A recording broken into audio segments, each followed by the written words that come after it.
Welcome back to my channel. Look who I have here today. Obianju. Obianju. Okay, my name is Obianju. I'm a makeup artist. I've been one for like 2 years, and yeah, that's it. My Instagram is Obianju at Obianju_D. Yeah, you should put it somewhere. Dirty. My yeah, name is it's going to be Obianju_D. Yeah, that's my Instagram. Please check her out. Follow her. She does awesome makeup. This video is going to be a mukbang, so we're going to be eating and discussing makeup and the business of makeup. So it's a good thing because she's been in the industry for 2 years and I've been in the industry for 8 years. Wow. Yes, so wow, 8 years. Wow. 8 years, as in 2011. Yes, wow. Yes. If you're interested in seeing that, keep watching.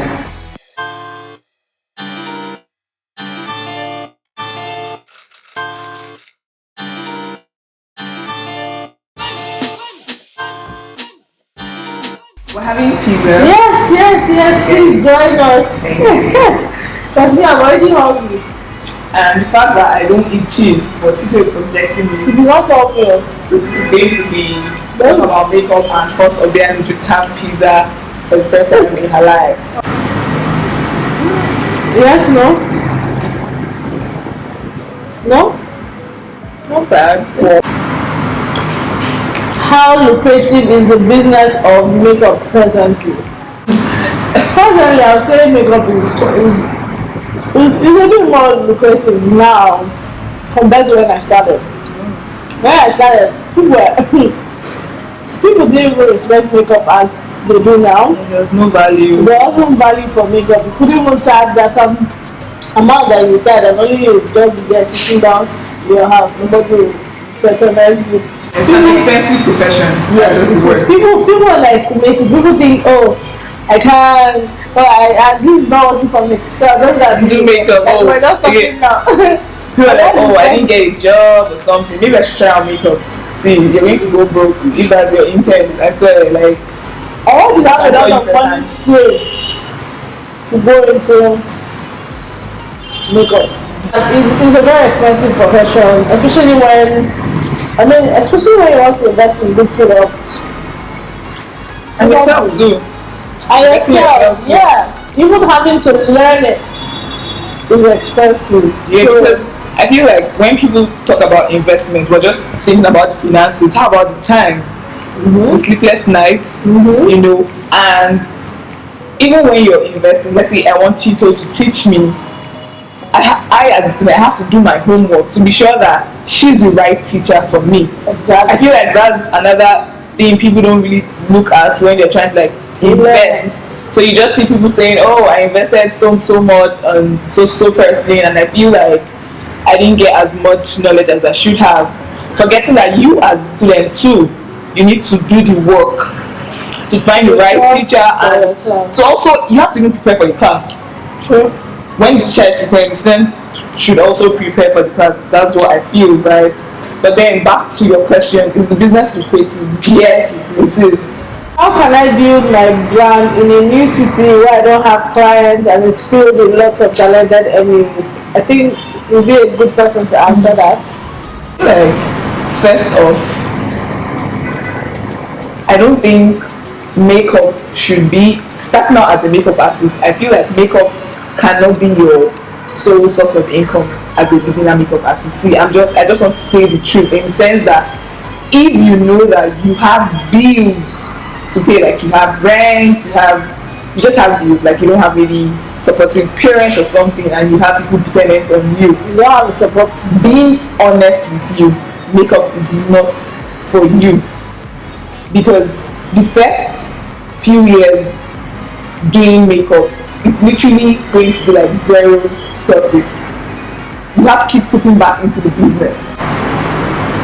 So now if you think about makeup as every other business that has like the sewing season, then you understand that makeup is not something that you just wake up one day and, oh, maybe because I learned other Tito and automatically kind of start streaming in. It's not going to happen, I swear. Like, I have times, weeks that I don't even have clients booked, you know, and there are other weeks and months that are fully booked. It has to like make up. But then starting out, you're going to go weeks and months thinking of your next client. Like after client one, you're like, oh, when is client two going to come? And trust me, before client two is going to comes rather, you're going to be in debt. The money you if that's the only source of income, you're going to be in debt. You probably need to get a job. Another thing is, you can even get a job through a makeup artist. To work as an assistant makeup artist. Yeah, exactly. To work as a studio, whatever. Just start there. And get a normal job. If you don't want to work outside the industry, then try to get a job as a makeup artist assistant. And make sure you're getting it for genuine reasons. And you're not going there to just go and, I don't know, go and be manipulating. Try working under somebody, get a mentor. You can actually also get a mentor. True. In the industry, and understudy some people and see how they run through the video. If you also have a supportive system, you can now intern under whoever you learned. And try to study how they even do their business. Not just some people just go in just to learn the makeup aspect, just to craft. Oh, it has to get her eyebrows. Oh, this is how her contour is. That stroke eyebrows, I've learned it. No, you need to learn the business. And you have to learn what they are not teaching you. Yes. That's the thing. Because as an intern, I'm not even going to stand and tell you this is what to do or that is it. Like you're supposed to learn from watching me. Yeah, so I feel like to answer your question, building a clientele just takes patience, hard work, perfecting your skills. Because when you're good. To be honest, I mean, see your brand. You say you started 2 years ago. You have how many thousand followers? 2,000 or 3,000. But like she's consistent. Like what attracted me to your page wasn't even followers, so I didn't even know anything about it. I just liked the quality of the work you are putting out, and I'm sure that's what draws people to you either way. And you've had time to get yourself where you are now. Very true. Like I spend days and nights practicing, reading, and all of that. And to be honest, I feel like, in as much as Instagram is a very big market, the biggest market in my industry as makeup artistry is actually referral. It's your work that will get you returning clients, and for you to know that you're building a clientele is when your clients are coming back. You see every job as a means of marketing yourself. You're going to put your best foot forward. If I do makeup on 4 bridesmaids, 100 and maybe more would see that person, those people, and the chances of them booking me from them would be like really high based on what they can see. Right? So I think that's basically how you build your clientele.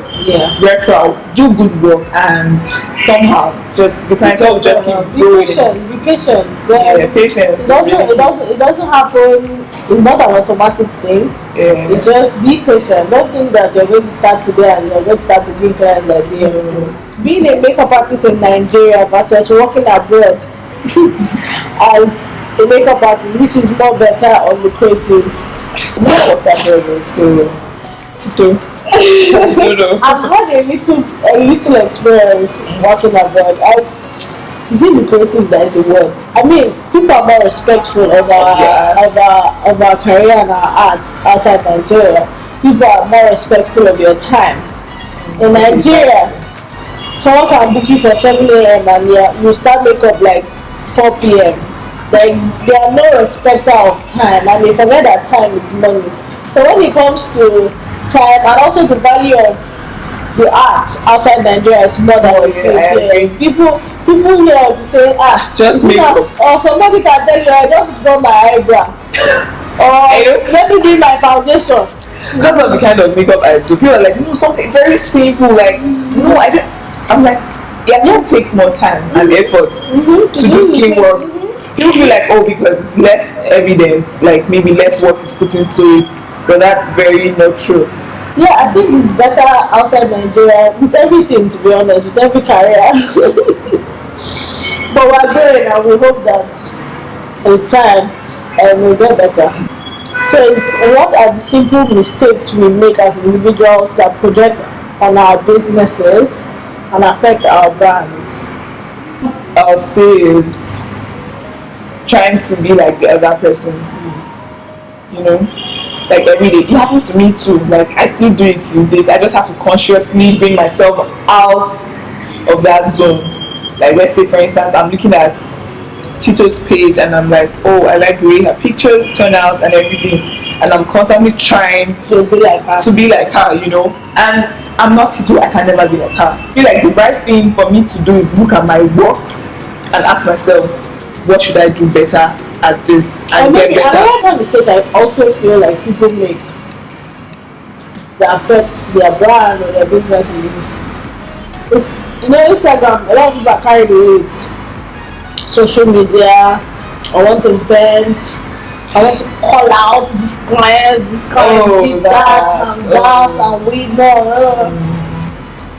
And I always say this, be careful what you say because social media never forgets. True. No, Instagram is not the best, is not always the best place to hold that person accountable for whatever they've done to you. Try having emails, conversations, whatever, try to sort yourself out. But sometimes people don't sort themselves out, they just come on Instagram. This person just did that to me, and then before the Insta blog has carried it now becomes this whole buhaha of negativity, and you're a brand. True. I even feel like a lot of times these things we just worry about, like the craft, the business. Nobody's talking about the character. Because I feel like this client, okay, yes, I'm going to your space, like I'm taking a risk, I'm going to your house, right? But these people are bringing you to their homes, their rooms, like these are personal spaces. So the energy and vibe you go to do, sometimes people don't even book you again because of your craft. Of course. Because of the kind of vibe you come with. The thing is, we're people's business, we're in people's faces, we're in people's ears, so you can't even afford to be rude or standoffish or just giving a negative vibe. You understand what I mean? Like, we are naturally supposed to be nice people. You're supposed to be very smiley, very polite, but being very not nice. See me, in fact, if you go to the UK, you know they are very politely rude. They know how to be polite, but they'll be rude, but very politely. I'll be smiling. Oh, I'm sorry, that's not what I tried. Oh, I'm sorry, we discussed this before. Just, you're not, see, in my head, I'm thinking of what distributors I want to abuse you with, but like, I'm holding myself because I know I'm a brand. I can't start going, oh, nonsense, how can you even tell me? No, let's not. It's not necessary. So that when the thing blows out, the thing you keep saying that she was calm throughout, learning how to be calm, learning how to deal with, because you're going to meet different types of people.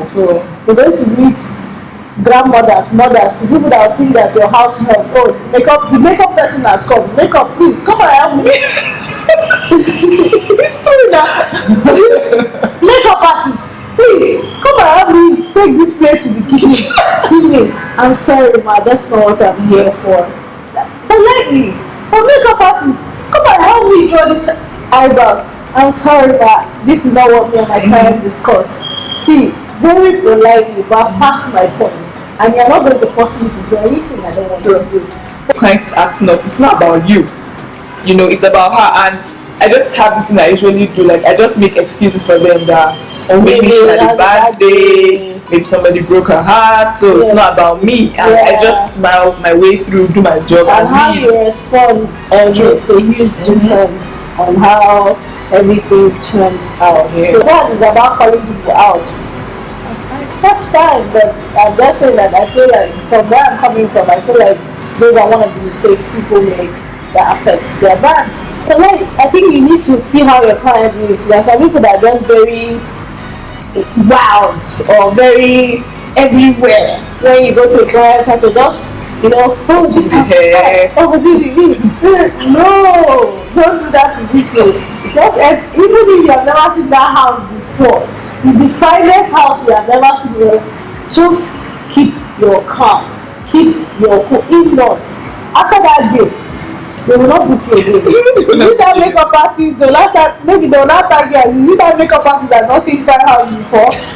I had an assistant one time that said something very careless when I was doing makeup. At the end of the makeup, she now said, or the person now said, from naked to diva. I didn't know how to. Luckily enough, the woman didn't take it in an offensive way, but I was shook. I was like, no, you really don't say that. You get? I was like, no. The nerve. How do you say that to somebody? So be careful of what you say, because people are offended by different things. I'm very chatty with my clients, but I'm also very careful with what I say to them. You never know what will trigger. You just never know. I'll stay in the very neutral level, unless you now start going into deeper levels with me, which always happens. But I always stay in the neutral level. Like on the first meet, very professional. Or if it's a bride, I hope you're not anxious. Or ask the person how did he propose. Just something that will make the person feel happy and comfortable. Having those kind of conversations rather than saying things that might be offensive to people. And I feel like another thing is understanding client satisfaction. Yeah. I feel like I have my style, right? And when people book me, they already know my style. But at the same time, be flexible. I had one client tell me that I'm the first makeup artist that gives clients a mirror. Sometimes, most times, like my first time clients, I don't like the whole mirror thing, but I feel like it makes the work easy for me because we work together. So after the first 2 times, I kind of already know what you want, and it's just easier. So that I was switched to granite now. I don't regard that over pizza life. She's not a pizza girl, so she's a local girl. My Igbo sister. That's where are you from? Anambra. Sometimes I feel really discouraged to continue because my client inflow are really not rising. Asking for feedback. So okay, your client inflow is not rising. So it means that at least you had clients, but you want more, basically. Are you first of all, are your clients coming back? Let's say you have like 10 clients, are they booking you over and over? Because to be honest, I even feel like you don't need 1,000 clients. You just need like 20 loyal clients that are very active, like in the makeup world, like they always like big beats and all of that. 20 loyal clients. There is no how you wouldn't build. When I say loyal, like, they're not just booking you, they're telling people about you, they're obsessed with you. Like each time you do their makeup, they're wild. Like it's a better experience with every bit. So that's one thing. Just ask yourself that the clients you even have, are they loyal? So now if you feel like you've lost some clients along the way, you already have I want to believe that you already have their contacts, you can reach out to them on, I don't know, just emails, text message, oh hi, been a while, we heard from you, I'm offering like a 20% discount, and keep like an email chain like my husband will say. In your free time, you sew, you work hard, you practice, you invest, you just get better, because I feel like you don't want to be found wanting. If Tito booked you like last year, if she's booking you again, she already has like new expectations. You can't do what you did on her last year. Just see this as a sewing season. Invest, post on Instagram, use your Instagram as a marketing tool. Even for me, as much as I like to, I'm not blaming my company, but I like to think that I'm one of the established makeup artists in Nigeria. But I'm going to say like not the time I'm busy. Sure. So in those times that I'm not busy or clients are not in my face every time, I take that time to learn. Go back to my work. I'm always checking my work. Reflect all the time. Reflecting what could I have done better, how can I get better, So just practice, like use your time wisely, because when it's clients come, I said you get time. And that's how I think. I know, I tell myself, so even now that I'm expecting, if I don't have time, I'm sleeping. You see, you can't sleep for not blood. No, but because sometimes when I get clients, I'm overwhelmed. Like I can be working back to back to back to back. And when you get pregnant, you also need to rest. So trust me, that's what so everyone people tell me, oh, you're very strong. Now I see those days when I'm like, that's when you have to sleeping on this. Is it that I take that time to rest, learn, face my family. I don't like to worry too much. If it gets to the point where I'm worried, you say to because I pray about it, to be honest. I just say to God. Of course, I should pray. I'm a very spiritual person. I pray. Spiritual is different from going to church every day. That's religious. Going church every day is religious. Spiritual, I have a very serious relationship with God. I will tell God, how far now? Are you seeing this thing? The whole thing I'm going, don't want. Of course, see, I feel like don't kill yourself about it. Work on yourself. Be patient with yourself. Cut yourself some slack too. Don't be. Another thing that a lot of people are influenced by all the posts people are putting on this. Don't believe everybody. It's not everybody that is like busy and they sing on Instagram. Right, true. Most people are just paying models to do makeup on and posting and eventually bring them and be there clear. So I don't have work. See, this person has all this bread. This person I'm telling you, people are really, really genuinely going into depression because of what other people are posting on Instagram and the fact that they think that they are always joining time. We're not showing you the day where, like I said, I'm sleeping the whole day from morning to night. I'm not showing you those days. The days I'm showing you are the days I'm busy. Actually, true. Or sometimes I might even be too busy to show you. I'll not show you days after. Oh, this is what happened that day. Then, and you might think, do you know what I mean? So someone asked, please do an intense teaching on brand positioning, the simple mistakes we make. That's another video for you.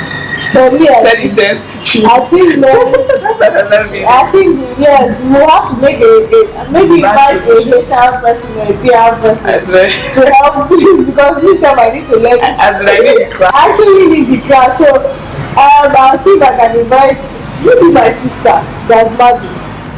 She's like Madam Business, or I don't know, like we need somebody to really teach me too because this brand positioning, I'm still trying to learn. Figuring it out.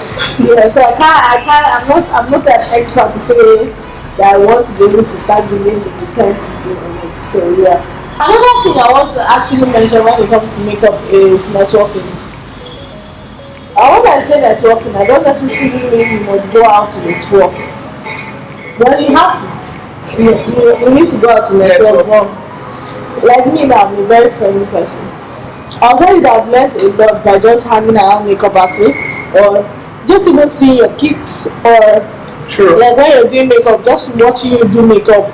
Like I'm not invading the person's space or trying to I might just want to take one thing out. Yes. I might not even intend to take anything out, but just being around another makeup artist. I don't care whether you have 1,000 followers or you have 100,000 followers. Whenever another makeup artist is working with my husband, for example, I like to stay around, see how they work, see, oh, you have this figure, oh, how do you use this, oh, this is how this works for you. Oh, I'm also happy to share my own.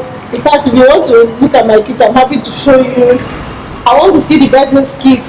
I want to see, oh, why do you choose this concealer rather than this one? Okay, I've used this, but I don't think it works. You can now tell me, oh, this is why you're using it. Yes, but I tried it the way you're trying it. It didn't work. This is how I tried it and it worked. Just like sharing knowledge, just giving and receiving. If you're a giver, you can't laugh. Yeah. So even when it comes to knowledge, right? Yeah, when you teach people, they'll naturally even want to share what they know with you. Yes. So just be intentional about what you're doing. People's attention span is very low. So if you're not standing out in any way, you're not going to pay any because attention. See, I'm not the only good makeup artist though. Do you understand? Yeah. There are so many amazing makeup artists in Nigeria. Nigeria has so much talent. So why would I book Obianju and not book Tito? Do you understand? So you have to give people reasons why to book you, reasons to come back. Yeah. Regardless. We have tried. We have really touched on a lot. So thank you, Obianju, for coming on my channel. We need to talk about this hangout though. This makeup artist hangout. Tell me to watch this video. Yeah. So we might be the ones that watch this video will tell their friends. But just makeup artists helping makeup artists. Kind of situation, sharing our struggles, advice, all of that, how you cope. Maybe us now that we have a little bit of the experience on our hand. We have more things to share. Yeah. So upcoming makeup artists. Yes, to all of that. But anyway, that's all we have to talk about today. Please, if you liked this video, if you like Obia video, See, you have to like the video. Sorry. Like, we're taking for like an hour. yeah. Please like the video. Please like, comment, subscribe, guys. I see you guys in the next video. Bye. Bye. YouTube.